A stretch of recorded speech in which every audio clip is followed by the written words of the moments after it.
Tidak harus ya kita sampai puasa 40 hari 40 malam, nggak makan, nggak minum, nggak nonton TV, nggak baca koran, nggak di rumah, nggak ada keluarga. Nanti Anda bingung sendiri loh. Di mana sih gue? Nah lu. Ada orang suka aneh-aneh.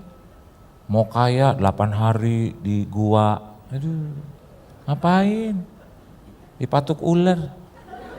Di gua. Ada yang di air terjun, ya, 3 hari 3 malam. Kena air, bolong. Ada aja. Terus apa ya? Ginkang. Sesek napas. Mendingan ini. Cara sehat untuk hidup. Jadi penyembah-penyembah yang benar. Beri tepuk tangan yang meriah buat Tuhan.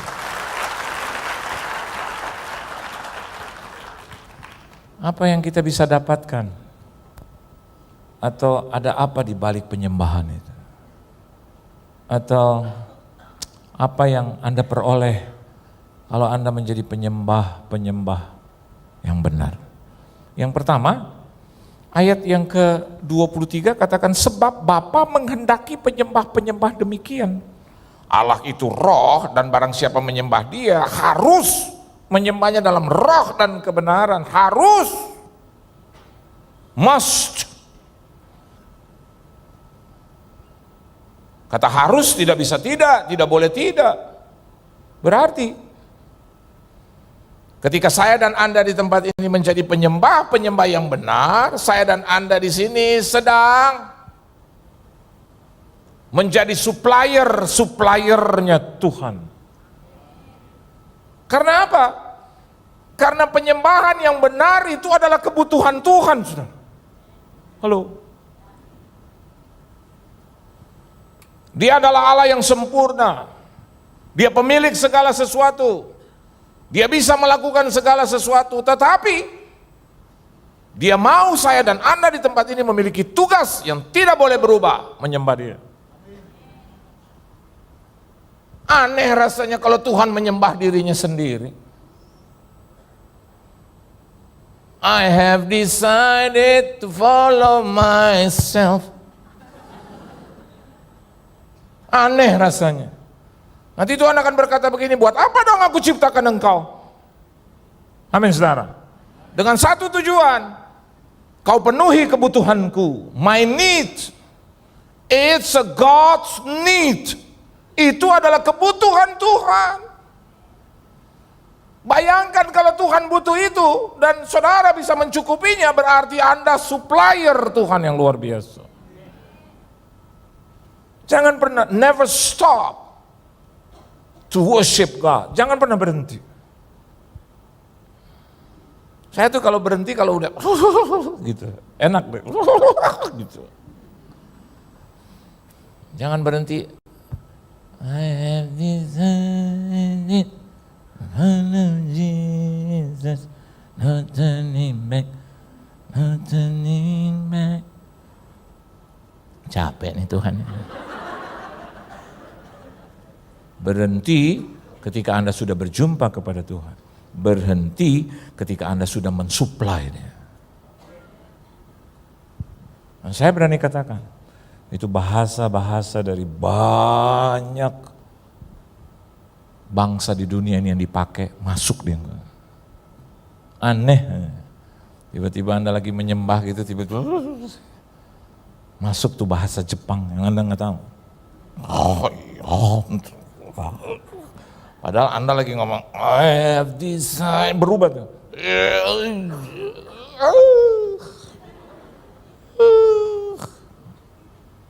Dengan keluhan dan bahasa-bahasa yang tidak kita mengerti. Anda akan rasakan sekujur badan Anda itu ringan dan dipenuhi dengan aliran listrik. Miliki pengalaman itu. Dan waktu Anda berhenti, aduh senangnya minta ampun. Kenapa? Udah lupa dengan masalah. Begitu udah berhenti terus malaikat Tuhan, terus bagaimana dengan jodoh? Nggak pikirin. Kenapa? Anda sudah mensuplai dia, dan Tuhan akan mensuplai Anda double. Jodohnya nggak satu, boleh pilih. Amin saudara, boleh pilih ya. Kalau cuma satu ya pas-pasan, boleh pilih. Bukankah hidup kita melimpah, bukan pas-pasan? Saya dulu dapat pilihan 3. Habis, bukan saya sombong gitu, umur 16 tahun udah. Cuma bedakan lagunya, tapi nggak apa-apa kan, yang penting hatinya hancur, fokus, sungguh-sungguh. Jangan Anda pikir lagu begitu nggak bisa dibawa penyembahan. Dapat jalan sendiri, malah lebih syahdu. Tuhan, apalagi lagi miskin, susah tambah. Tolong padaku. Padahal nggak ada di chord itu.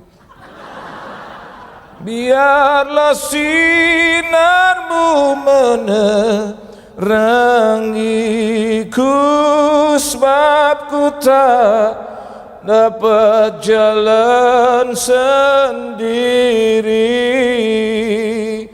Masuk lagu yang sederhana, haleluya, haleluya, haleluya. 20 tahun lakukan itu. Sejam aja Anda dapat segalanya, apalagi 20 tahun. Haleluya. Saya udah lupa berapa puluh ribu kali saya ucapkan itu. Haleluya.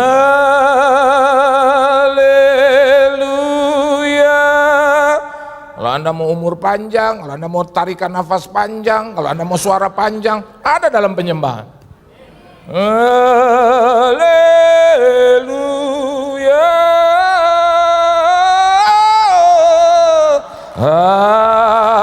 Haleluya. Haleluya. Bengek hilang. Amin saudara? Nggak ada tuh orang yang punya haleluya.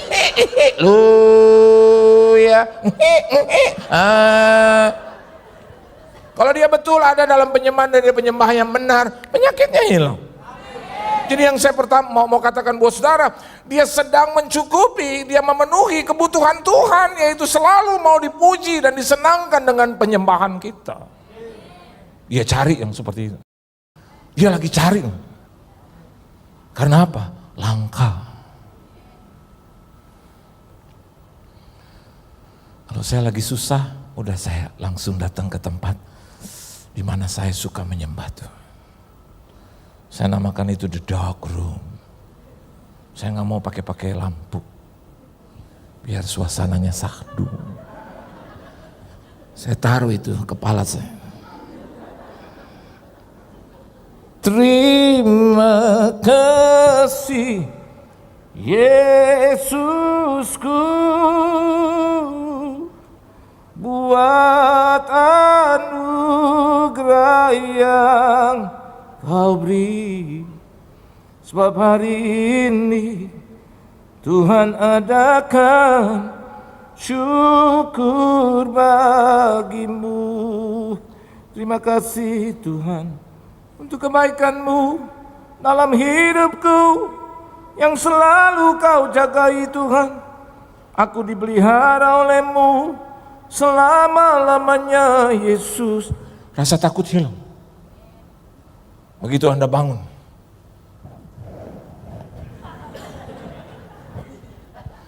Pak, bayar listrik entarnya. Nanti mati Pak, aku bisa melihat dalam kegelapan. Nanti kalau PLN cabut, oh Tuhan pemilik daripada PLN. Segala sesuatu ada dalam tangan. Benar. Mungkin you're laughing. Pernah satu saat, Pak duit tinggal 2.000, Tuhan akan berkati sampai 2 juta. Bagaimana caranya? Aku juga nggak tahu bagaimana caranya.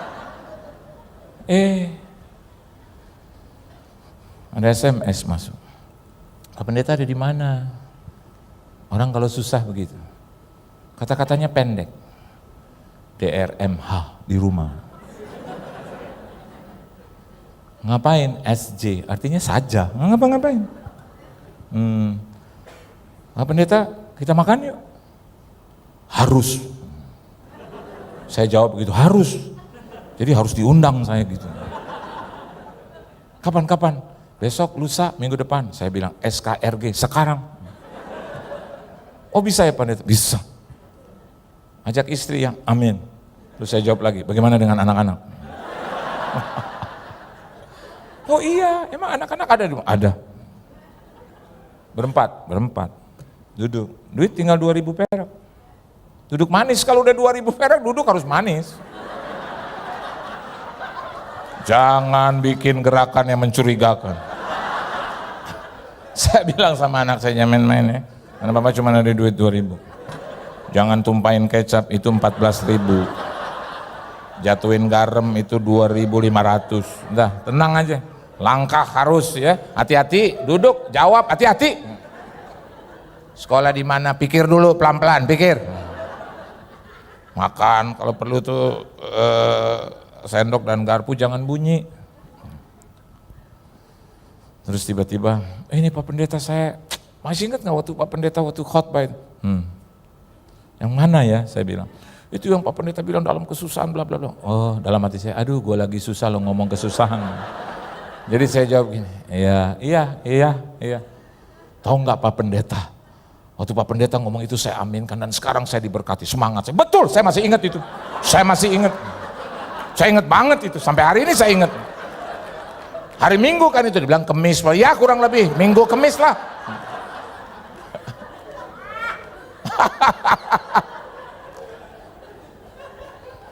Nah, hari ini Pak Pendeta, saya mau memberkati. Waduh, dua anak saya dia lihat.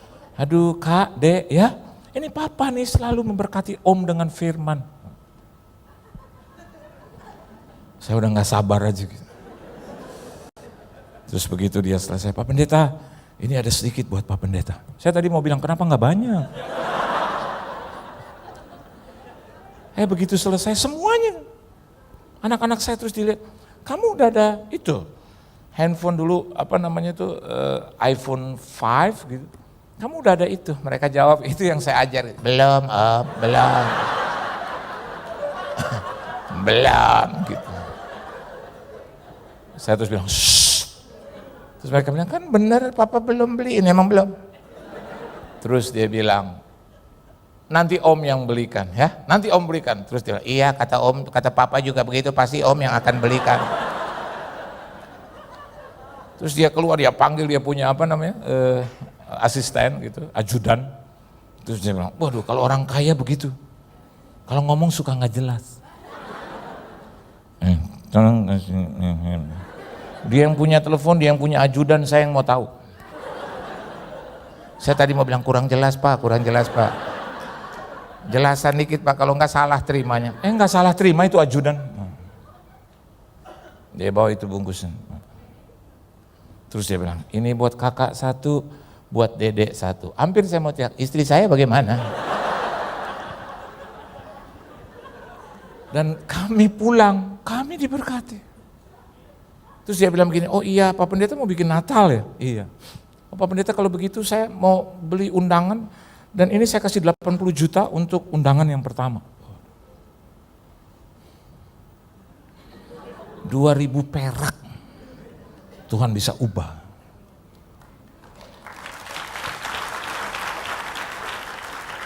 Jangan Anda pulang ke rumah, Anda taruh 2.000 perak di pangkuan.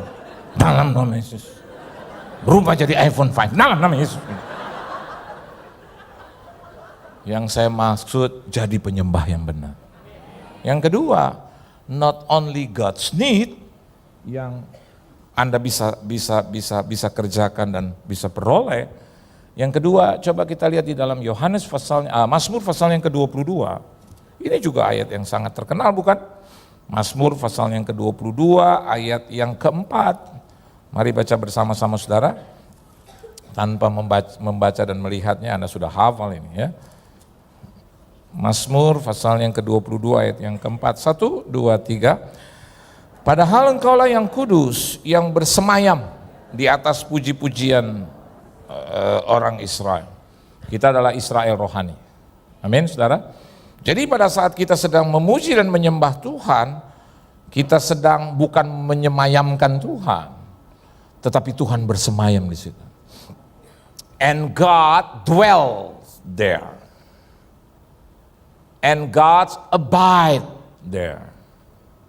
And God lives there. Or God present there.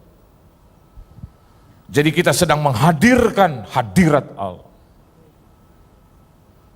Curahkanlah kuasa-Mu Tuhan, mujizat terjadi di tempat ini.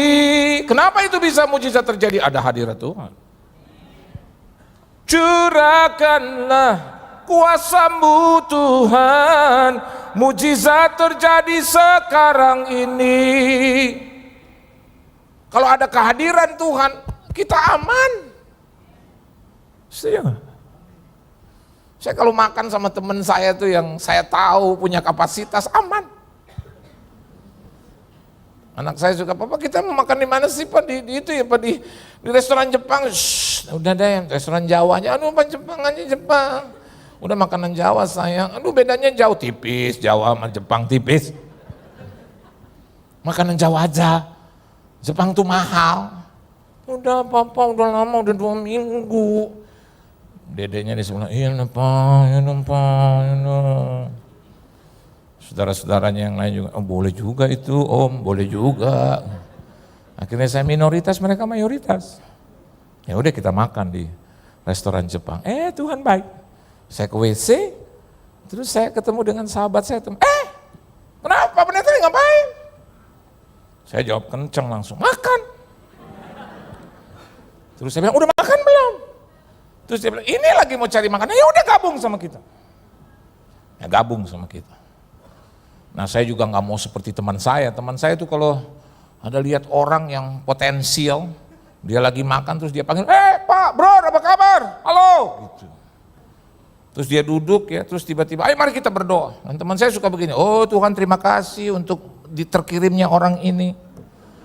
Dan juga yang memberkati kami Tuhan. Waduh. Saya kadang-kadang suka gak enak hati gitu, kalau ada orang doa begitu. Dan engkau berkati Tuhan, dia yang telah menangani makanan ini, kok jadi begitu gitu. Kayaknya orang ini bilang, enggak deh, gue gak mau bayar gitu. Nah, terus teman saya bilang, kita mau lagi cari makanan, terus ayo kita makan gabung mau, di mana? Di restoran Jepang. Telepon istrinya, telepon anak-anak, oh mau, ada Yohan di sini. Makan sama-sama. Saya bukan terus merendahkan diri saya, enggak. Karena saya tahu kalau saya makan sama dia, saya nggak pernah bayar. Bukan nggak pernah, nggak boleh. Udah berusaha gitu bayar, udahlah sekali, nggak boleh. Dia suka bentak saya, nggak boleh Pak Pendeta. Saya suka jawab, siapa yang mau paksa? Nggak ada yang mau paksa.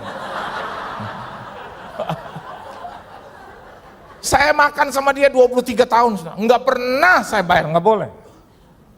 Ini mereka tahu. Enggak pernah. Dalam sejarah hidup saya mau bawa siapa aja, berapa orang, kalau ada saya nggak boleh bayar.